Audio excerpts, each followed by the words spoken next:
Welcome to Expats Toolkit. Today we're going to talk about the essential topic for anyone moving abroad, and that is how to set up a bank account. This step is crucial for those relocating or trying to obtain a residency permit in a host country. Understanding the process will help you ensure a smooth transition. Be sure to subscribe to Expats Toolkit so that you will continue to be notified of when new videos are made about how to go about living abroad. In recent years, European banks have tightened up their grip on non-residents opening a bank account in their country. So today I want to kind of share with you some questions that might be asked of you if you plan to live in a European country.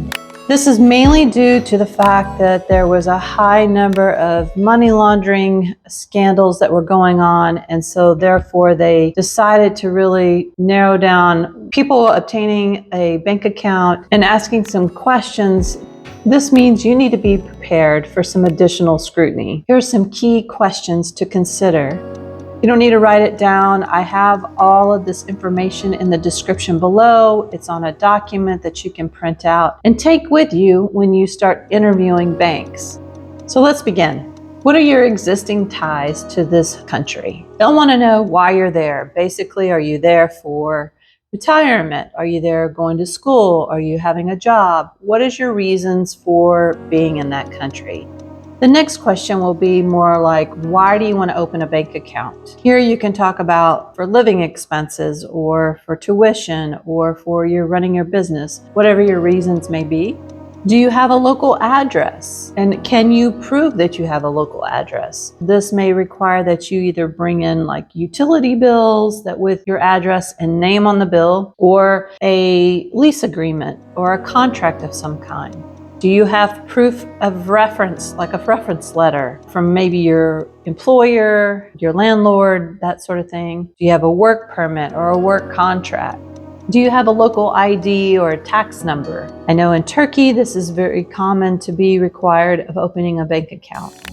Remember, depending on where you are from, what is your home country, the banks also will have additional questions.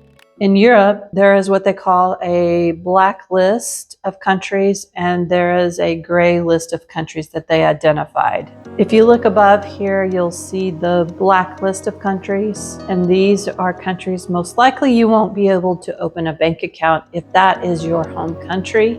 The gray list are countries that are requiring additional information. Be prepared if you are from any of these countries that be some additional requirements of you. There may be also some fees that you have to pay, but I just wanted you to be aware of the situation. Finding the right bank is important while living abroad. You want a bank that welcomes foreigners and it understands your situation as an expat. Ask other expats of what they've experienced, who they are using as a bank, and start with them to begin your interviewing process of choosing a bank. I also recommend that you consider a bank that's near your home of residence. If you need to access cash or visit with a banker, it's not a difficult situation to get to. You want to build a relationship with the people in the bank. So the more times you frequent that bank, you see the same teller, you see the same bank officer, it's going to be easier for you to ask questions and navigate the system. The most important thing though, researching these banks and finding out as much detail about that bank as you can before you open an account.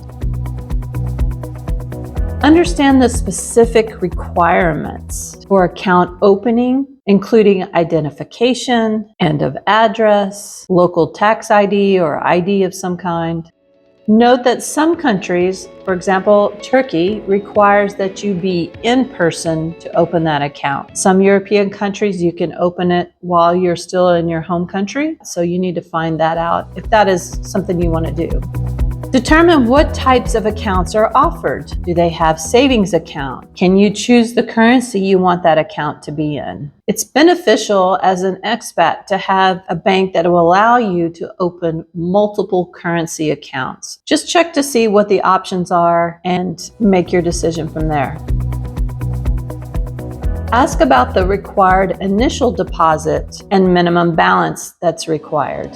Understand any associated fees, stipulate a balance. You want to know what that is. Again, I have a list of all of these questions we're going to go over today in the description box below. You can either print that out or save it to your phone, and that way you will know what questions you need to ask when going into the bank. Inquire if there's any interest that can be drawn on these accounts, and if so, what is the interest rate? Is there any fees such as ATM fees, maintenance fees, opening account fees, closing account fees? Is there any fees that are addition to this account? Don't forget to subscribe to this channel. If you find this video helpful, please give me a thumbs up, and I will continue to make more and more videos about how to go about living abroad. The next thing you'll want to check out is their availability on ATM services. How many ATM machines are there in your community? Are they easy to get to? Is there any withdrawal minimum or maximum amounts? Is there a service fee? Understanding the restrictions will help you manage your funds efficiently. Clarify the policies of international transactions, including wire transfers, currency exchange, because obviously you're going to probably keep your bank in the US or what home country you're coming from, and you'll want to be able to transfer funds into your host country bank. So find out what those transfer fees are and what are all the requirements of doing that process. Find out if they offer a debit or credit card and what are the requirements to have either or. For example, in Turkey, you cannot get a credit card. You get a debit card. You can use it sort of like a credit card to purchase items online and such. It's directly pulled out of your bank account once you use the card. Find out what is your options and what is available for you as a foreigner. Learn what the process is of granting access to your account and if you need a power of attorney in order to have someone access that account. And why I say you need to investigate this piece of it is because if you're moving there with your spouse, you want to make sure that if something happens to you or whoever's the name on the account, that that other person can access that account without him or her. If you're moving there as a single, you also need to kind of have a plan in place of what happens if something happens to you. What do you want? Who do you want to have access and where does it need to go? Just having a plan in place is very important. And what are your options with that bank? When I first arrived in Turkey, we went to the bank. My husband opened the account. I inquired about, can we not have a joint account where both of our names are on it? And they were kind of like, well, we don't really do that here. So what we did, we created a form where I also am the signature on the account and I have full access to that account if need be. These are some things that you want to make sure you have very clear understanding of what the process is and how to go about obtaining things if for some reason you need to do so. Customer service is key to any banking system, right? You want to make sure you can call up that bank, have a conversation with someone in your language, make sure that they are accessible at all hours of the day. But these are some things that you need to inquire about. Understand the procedures of closing an account. You may find out that there is a fee for closing an account or that they require that you have another bank to transfer those funds to. Understand the terms and conditions of that process. See if they offer overdraft protection. If they do offer, what are the fees and what are the guidelines to paying off that overdraft? Seek information about tax implications for holding an account in a foreign bank. Yes, I know. In the United States, they love to tax you to death. But you really need to know what are the rules, how does your bank report it, and what are your implications of having that account there. You don't want any surprises. Understand the currency exchange rate and how it's determined. You want to get the most for your money. Make sure that your bank is offering the best rate for currency exchange. This will help you manage conversion costs through your process of living abroad. Check the security measures. What are the protections you have if this bank should fail? Is there any insurance that will pay you for your money that was in that bank account? You know, like in the United States, it's up to $100,000, I believe. So what are your assurances and how do you go through the process of filing to claim that funds if something should happen?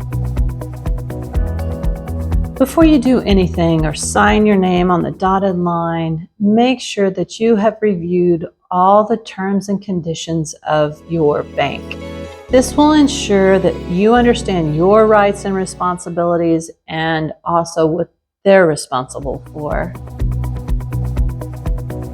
Again, I'm going to mention joint account inquiring because if you're moving as a couple, you want to see about what the process is of having a joint account and how that works. Inquire about any policies on interest reporting and tax compliance for non-residents. This can be very important for your home country because if you have to file taxes there may be some additional paperwork that is required. Understand the frequency of your bank statements. How often do they report to you? This will help you in tracking your finances. Again, just a reminder that all the list of questions I've talked about today that you should ask your banker is in the description box below, and you can use that to take with you when you're in the process of finding a bank. Seek feedback from existing customers and read the reviews about people's experiences with working with this particular bank. Expats are a great resource because obviously they've been down this road before and they can help you in understanding some of the ins and outs of these banks. This can help you make the right choice of finding a bank that fits you. Before finalizing the account opening process, thoroughly review the answers to these questions that we've discussed here today. Make sure that you read all the terms and conditions of the bank. This proactive approach will contribute to a positive banking experience while living abroad. I want you to feel like you are informed and have all the financial knowledge of decision-making and managing your account as you become an expat. Banking is always a little scary because you're dealing with all your finances, but with following these simple steps of asking these questions and interviewing your bank will make your transactions go much smoother and much easier as you live abroad. Don't forget to subscribe to my channel and give me a thumbs up if you've liked this video. I will provide you with more valuable content about how to go about living abroad. Thanks for watching. See you on the next video. Have a great day.